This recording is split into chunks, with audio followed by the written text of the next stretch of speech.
ओम शांति। आज 7 मार्च 2025 बाप दादा के अनमोल मधुर महावाक्य। मीठे बच्चे, सबसे अच्छा दैवी गुण है शांत रहना, अधिक आवाज़ में ना आना, मीठा बोलना। तुम बच्चे अभी टॉकी से मूवी से साइलेंस में जाते हो, इसीलिए अधिक आवाज़ में ना आओ। प्रश्न, किस मुख्य धारणा के आधार से सर्व दैवी गुण स्वतः आते जाएंगे? उत्तर, मुख्य है पवित्रता की धारणा। देवताएं पवित्र हैं, इसलिए उनमें दैवी गुण हैं। इस दुनिया में कोई में भी दैवी गुण नहीं हो सकते। रावण राज्य में दैवी गुण कहाँ से आए? तुम रॉयल बच्चे अभी दैवी गुण धारण कर रहे हो।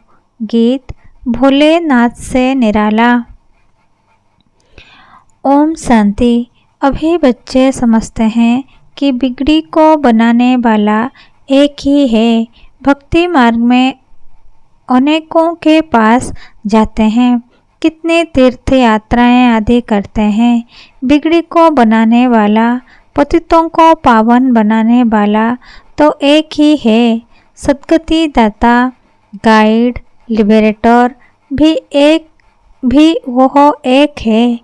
अब गायन है, परंतु अनेक मनुष्य, अनेक धर्म, मठ, पंथ, शास्त्र होने कारण अनेक रास्ते ढूंढते रहते हैं। सुख और शांति के लिए सत्संग में जाते हैं ना। जो नहीं जाते वह मायावी मस्ती में ही मस्त रहते हैं। यह भी तुम बच्चे जानते हो कि अभी कलयुग का अंत है। मनुष्य यह नहीं जानते कि सतयुग कब होता है। अभी क्या है यह तो कोई बच्चा भी समझ सकता है। नई दुनिया में सुख, पुरानी दुनिया में जरूर दुख होता है। इस पुरानी दुनिया में अनेक मनुष्य हैं, अनेक धर्म है। तुम कोई को भी समझा सकते हो। यह है कलयुग, सतयुग पास्ट हो गया है। वहाँ एक ही आदि सनातन देवी देवता धर्म था और कोई धर्म नहीं था। बाबा ने बहुत बार समझाया है, फिर भी समझाते हैं। जो आए उनको नई दुनिया और पुरानी दुनिया का फर्क दिखाना चाहिए। भल वो क्या भी कहे, कोई 10,000 वर्ष आयु कहते हैं, कोई 30,000 वर्ष आयु कहते हैं। अनेक मतें हैं ना। अब उन्हीं के पास तो है ही शास्त्रों की मत। अनेक शास्त्र, अनेक मत, मनुष्यों की मत है ना। शास्त्र भी लिखते तो मनुष्य है ना। देवताएं कोई शास्त्र नहीं लिखते। सतयुग में देवी देवता धर्म होता है, उन्हों को मनुष्य भी नहीं कहा जा सकता। तो जब कोई मित्र संबंधी आदि मिलते हैं तो उनको बैठ यह सुनाना चाहिए। विचार की बात है, नई दुनिया में कितने थोड़े मनुष्य होते हैं, पुरानी दुनिया में कितनी वृद्धि होती है। सतयुग में सिर्फ एक देवता धर्म था, मनुष्य भी थोड़े थे। दैवी गुण होते ही हैं देवताओं में, मनुष्य में नहीं होते हैं। तब तो मनुष्य जाकर देवताओं के आगे नमस्ते करते हैं ना। देवताओं की महिमा गाते हैं, जानते हैं वह स्वर्गवासी है, हम नरकवासी कलयुगवासी हैं। मनुष्य में दैवी गुण हो ना सके। कोई कहे फलाने में बहुत अच्छे दैवी गुण हैं, बोलो नहीं, दैवी गुण होते ही है देवताओं में, क्योंकि वह पवित्र हैं। यहाँ पवित्र न होने कारण कोई में दैवी गुण हो ना सके, क्योंकि आसुरी रावण राज्य है ना। नए झाड़ में दैवी गुण वाले देवताएं रहते हैं, फिर झाड़ पुराना होता है। रावण राज्य में दैवी गुण वाले हो ना सके। सतयुग में आदि सनातन देवी देवताओं का प्रवृत्ति मार्ग था। प्रवृत्ति मार्ग वालों की ही महिमा गाई हुई है। सतयुग में हम पवित्र देवी देवता थे, संन्यास मार्ग था नहीं। कितने पॉइंट्स मिलती है, परंतु सभी पॉइंट्स किसकी बुद्धि में रह ना सके। पॉइंट्स भूल जाती है, इसलिए फेल होते हैं। दैवी गुण धारण नहीं करते हैं। एक ही दैवी गुण अच्छा है। जास्ती कोई से ना बोलना, मीठा बोलना, बहुत थोड़ा बोलना चाहिए, क्योंकि तुम बच्चों को टाकी से मूवी से साइलेंस में जाना है तो टाकी को बहुत कम करना चाहिए। जो बहुत थोड़ा धीरे से बोलते हैं तो समझते हैं यह रॉयल घर का है। मुख से सदैव रत्न निकले। सन्यासी अथवा कोई भी हो तो उनको नई और पुरानी दुनिया का कंट्रास्ट बताना चाहिए। सतयुग में दैवी गुण वाले देवताएं थे, वो प्रवृत्ति मार्ग था। तुम सन्यासियों का धर्म ही अलग है, फिर भी यह तो समझते हैं ना होना। नई सृष्टि सतोप्रधान होती है, अभी तमोप्रधान है। आत्मा तमोप्रधान होती है तो शरीर भी तमोप्रधान मिलता है। अभी है ही पतित दुनिया, सबको पतित कहेंगे। वह है पावन सतोप्रधान दुनिया। वही नई दुनिया सो और पुरानी होती है। इस समय सभी मनुष्य आत्माएं नास्तिक है, इसीलिए ही हंगामे हैं। धनी को ना जानने के कारण आपस में लड़ते झगड़ते रहते हैं। रचयिता और रचना को जानने वाले को आस्तिक कहा जाता है। संन्यास धर्म वाले तो नई दुनिया को जानते ही नहीं, तो वहाँ आते ही नहीं। बाप ने समझाया है, अभी सब आत्माएं तमोप्रधान बनी हैं, फिर सभी आत्माओं को सतोप्रधान कौन बनाए। वह तो बाप भी बना सकते हैं।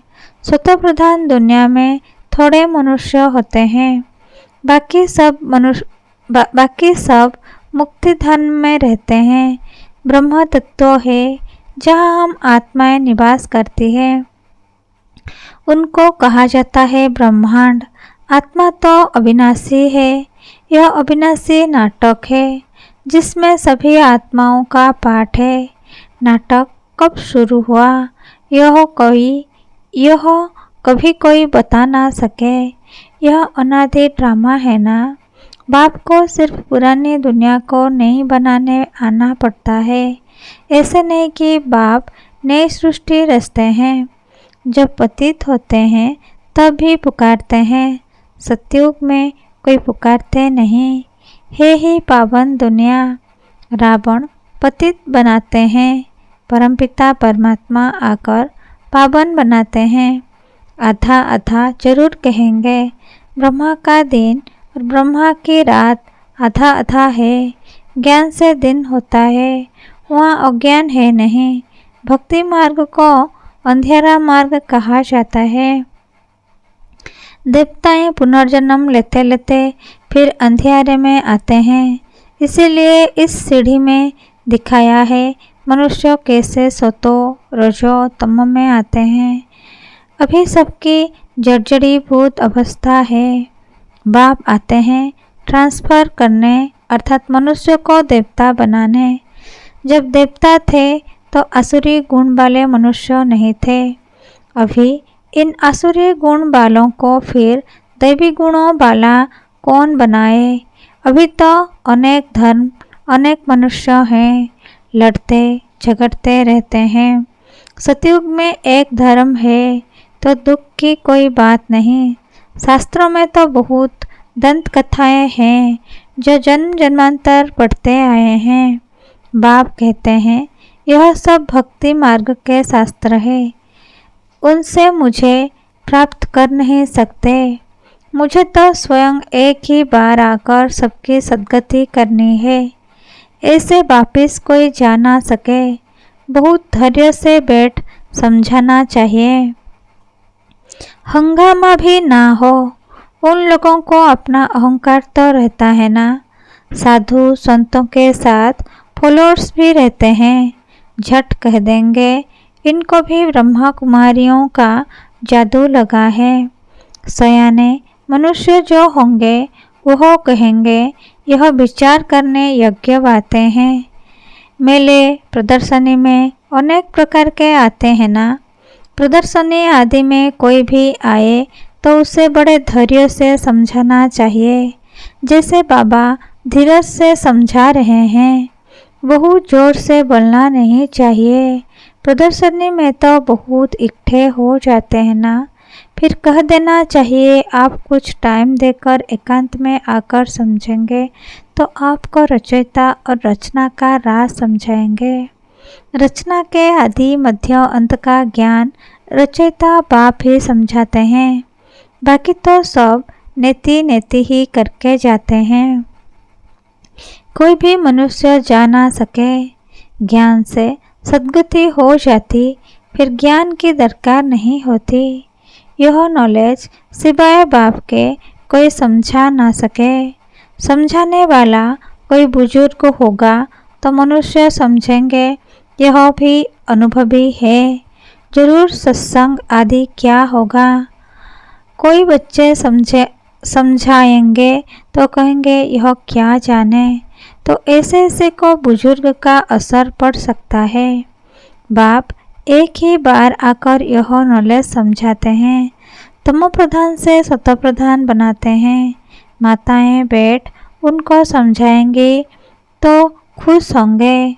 बोले, ज्ञान सागर बाप ने ज्ञान का कलश हम माताओं को दिया है, जो हम फिर औरों को देते हैं।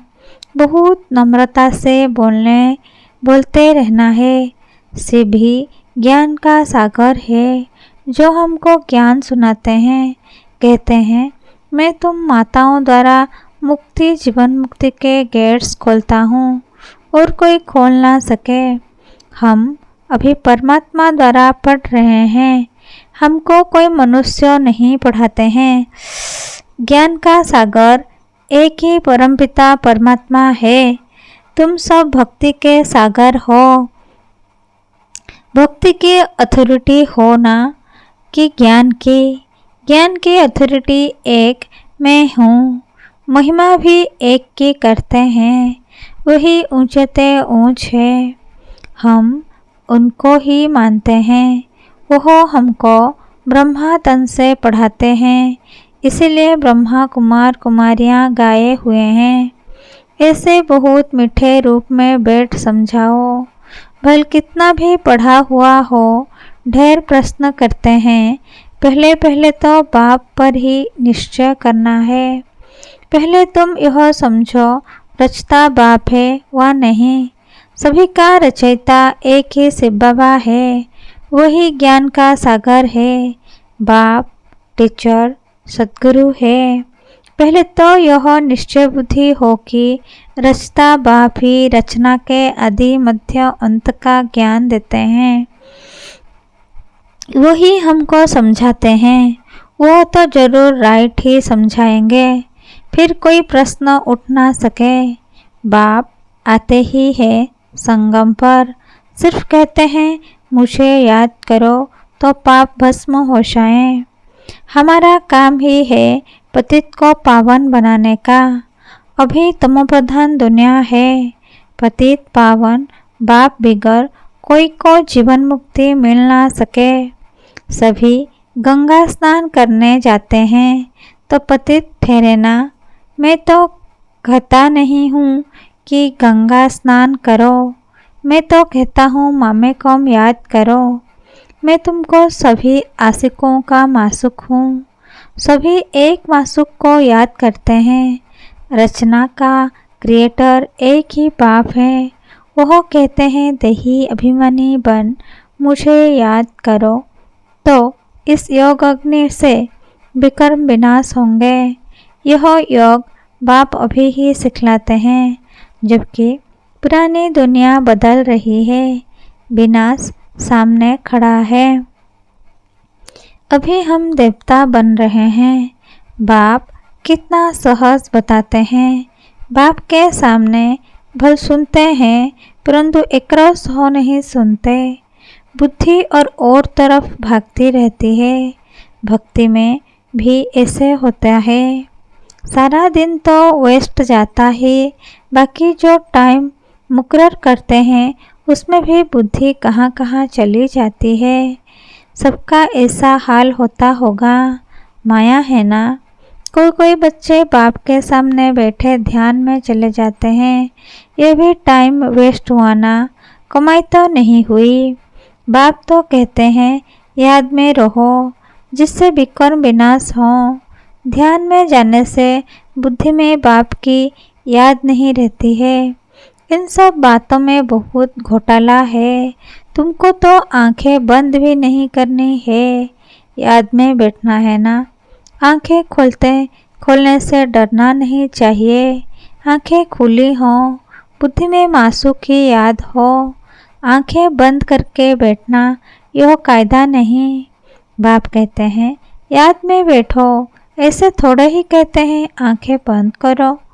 आंख बंद कर कांध ऐसे नीचे कर बैठेंगे तो बाबा कैसे देखेंगे। आंखें कभी बंद नहीं करनी चाहिए। आंखें बंद हो जाती है तो कुछ दाल में काला होगा और कोई को याद करते होंगे। बाप तो कहते हैं और कोई मित्र संबंधियों आदि को याद किया तो तुम सच्चे आशिक नहीं ठहरे। सच्चा आशिक बनेंगे तब भी ऊंच पद पाएंगे। मेहनत सारी याद में है। देहाभिमान में बाप को भूलते हैं, फिर धक्के खाते रहते हैं। और बहुत मीठा भी बनना चाहिए। वातावरण भी मीठा हो, कोई आवाज़ नहीं।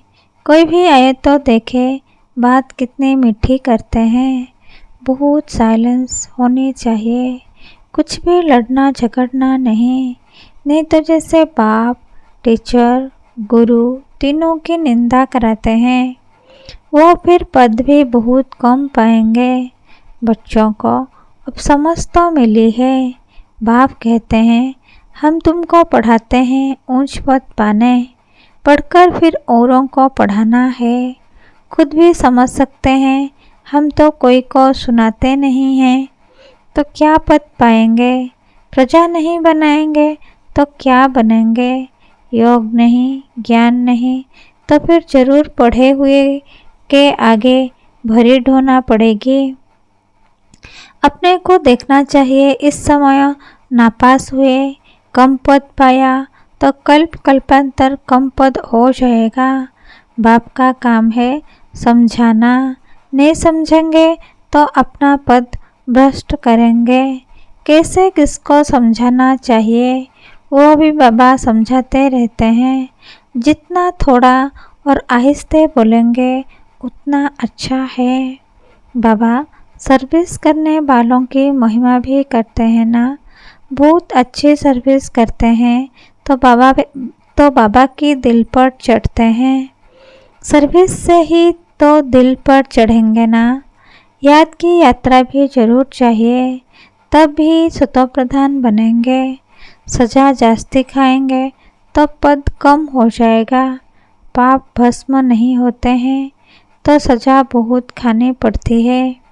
पद भी कम हो जाता है, उसको घाटा कहा जाता है। यह भी व्यापार है ना, घाटे में नहीं जाना चाहिए। दैवी गुण धारण करो, ऊंच बनना चाहिए। बाबा उन्नति के लिए किस्म किस्म की बातें सुनाते हैं। अब जो करेंगे सो पाएंगे। तुमको परिस्थानी बनना है, गुण भी ऐसे धारण करने हैं। अच्छा, मीठे मीठे सिखलते बच्चों प्रति माता पिता बाप दादा का याद प्यार और गुड मॉर्निंग। रूहानी बाप की रूहानी बच्चों को नमस्ते। हम रूहानी बच्चों की रूहानी माता पिता बाप दादा को याद प्यार गुड मॉर्निंग और नमस्ते नमस्ते नमस्ते। धारणा के लिए मुख्य सार। नंबर 1, किसी से भी बहुत नम्रता और धीरे से बातचीत करनी है। बोल चाल बहुत मीठा हो, साइलेंस का वातावरण हो, कोई भी आवाज़ ना हो, तब सर्विस की सफलता होगी। नंबर 2, सच्चा आशिक बन, एक मासूक को याद करना है। याद में कभी आंखें बंद कर कंधे नीचे करके नहीं बैठना है। देही अभिमानी होकर रहना है। वरदान, सर्व खजानों को स्व के प्रति और औरों के प्रति यूज करने वाले अखंड महादानी भव।